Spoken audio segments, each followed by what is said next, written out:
Здравейте! Сега ще направим едно четене, в което ще разгледаме какви емоции предизвиквате в него. Преди това ще разгледаме характеристиката и в каква енергия се намира вашият любовен интерес. Четенето го правя в мъжки род, а вие се го обръщайте така, както ви е удобно според вашата ситуация. Не забравяйте, че четенето е общо и не за всеки ще резонира. Кой е вашият любовен интерес? Така. Вашия любовен интерес. Вашия любовен интерес мога да кажа, че това е личност, която обича така да притежава, да има, да се огажда на душата. Персонаж, който има егоистични така наклонности в себе си, обича да показва, някакси да материалните неща, които притежава, да му носят някакъв вид комфорт, да му носят някакъв вид показност, някакъв вид, дори бих казала, положение в живота. Тук е с някакво състояние, в което той нещо жонглира. Две неща се борят в живота му. Тези две неща са свързани с неговия емоционален свят, с неговия духовен свят. Тук това, което се бори в душата му, с което опитва той да жонглира, е някаква емоционална любов, която по някакъв начин се е оттеглила от живота му. Някакъв избор в любовта, който е трябвало да направи. В момента този човек жонглира, наистина жонглира, но той е в една такава енергия. Това е персонаж, който е много страстен, много неуморим, персонаж, който обича да се раздава, обича да се показва, персонаж, който обича да го хвалят, както се казва, да го тупат по рамото, да се усеща велик в очите на хората, обича да бъде ухажван, така комплименти да получава.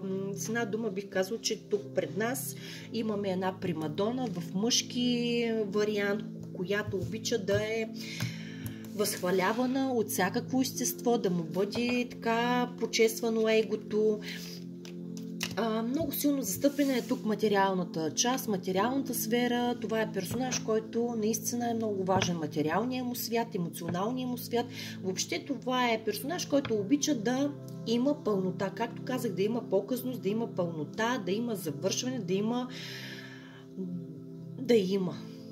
Наистина той е в една такава енергия, в която това е енергия на мъж, който е много огнен, много страстен, но някак си освен този огън, тази страст, която той има, което това му носи някаква наслада, това е мъж, на който не може да имате на 100% доверие, защото той винаги има план Б в живота си, обича да има по много жени около него, да има много удоволствие, много разкош.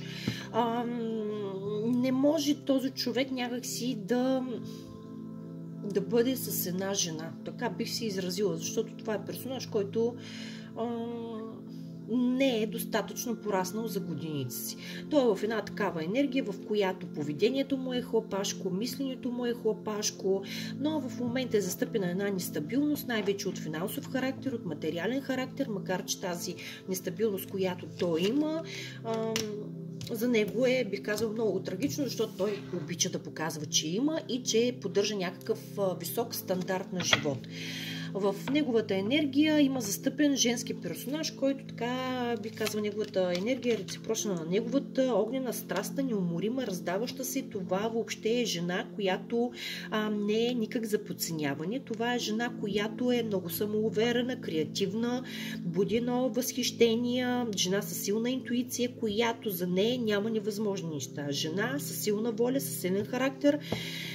И в момента в този персонаж, който разглеждаме, тук е застъпена една енергия, в която той иска по някакъв начин да прояви някакви действия, но се въздържа от действия към тази огнена жена, наблюдава отстрани ситуацията, не изпуска нищо от поглед, като да иска една пълнота, една завършеност да постигне в живота. И тази завършеност, това нестабилно финансово състояние тук, което му излиза по някакъв начин да има наистина стабилното вече състояние, което иска да има, но тук поведението му някакси няма тук стабилност в поведението му, няма мъжество. Така бих се изразила. Тук имаме един мъж, който иска, но не знае как го иска и по начина, по който го иска. Има събудени една първичност, една луда ревност в него, която го дестабилизира, която го кара да става много първичен, много така сини неочаквани реакции от негова страна. Но да, има решително за действие, но самият той не знае как да прояви тези действия, които реално иска да прояви. Хайде да видим какви реакции, какви емоции предизвиквате в него, в този персонаж.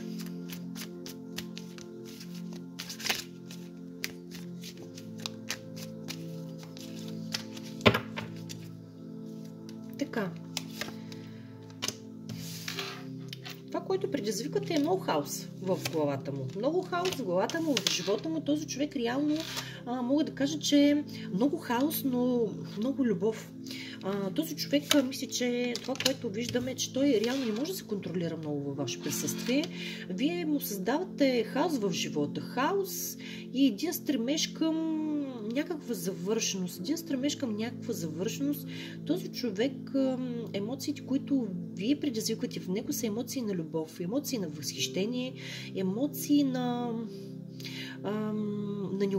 неопределеност от негова страна. Предизвиквате хаос в него, защото той вижда като жена, която има някакси едно такова положение в обществото. Жена, която се е доказала с действия, с лични ценности, с качества. Вие сте жена, която така в неговите очи вие сте получили едно признание, в неговите очи вие сте жена с положение, но вие предизвикате любов в него. Любов, емоции, някаква пълнота, но създавате и много хаос в главата на този мъж. Създавате много хаос, този хаос го карат този персонаж да се обърква, тези емоции някакси да създават една нестабилност в него, една нестабилност и една нерешителност. Този мъж на моменти изпада в едни състояния на размисли и страсти за тази любов и тази емоция, която вие предизвиквате в него, защото този мъж реално е мъж, който е много хаотичен, както казах, много обича жените и удоволствията и някакси той самия не може да се побере в кожата си, че трябва да мисли за една жена.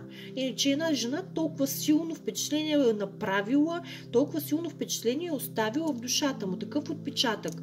И че вие вземате не само мислите му, вземате съзнанието му и то по такъв начин, че той ви се възхищава. А това е от типа мъже, които винаги намират нещо в една жена и си казват, това не ми харесва в тази и така отпада и следващата. А този мъж, колкото и така да е обграден с персонажи женски около него, вие оставате като жената, която е заела мястото. Мястото на едно такова стабилно място и едно място с достоинство. Вие сте му показали, че сте жена дейна, жена качествена, огнена, с страст, която знае какво иска и как го иска. И това нещо наистина създава хаоса в главата му и той изпада в едни състояния, в които той самият не знае какво да прави. В едни такива ситуации, в които той остава насаме с себе си и мисли за тази любов, за тази пълнота. Вие реално оставате емоции в него на любов, на пълнота, на разбиране. Да, той си прави някакви планове, прави си някакви планове за напред в бъдеще. Плановете му са свързани с новото начало и с стабилния женски персонаж в неговия живот. Но като това ново начало, да, той е настроен с една такова оптимистично ново начало в неговия живот. С един оптимизъм той е настроен, че си прави планови за напред с неговата огнена жена, която е много страстна и опасна за него. С такова впечатление останал той, но тук е с една заявка този човек за една пълнота. Тази пълнота, която той желае, той го вижда пълнотата като на семейния комфорт, на семейното щастие, на топлината, на финансовия просперитет. Такива емоции вие оставите в неговата душа и в неговото съзнание. Жена дейна, знаеща какво да прави, емоции на любов, на страст, на завършеност, на възхищение. Реално мога да кажа, че такъв женски персонаж, за да ви се възхити и да вземат една такава позиция на важна жена в живота му, е изключително голямо признание. Това видях в това четене до тук. До скоро от мен.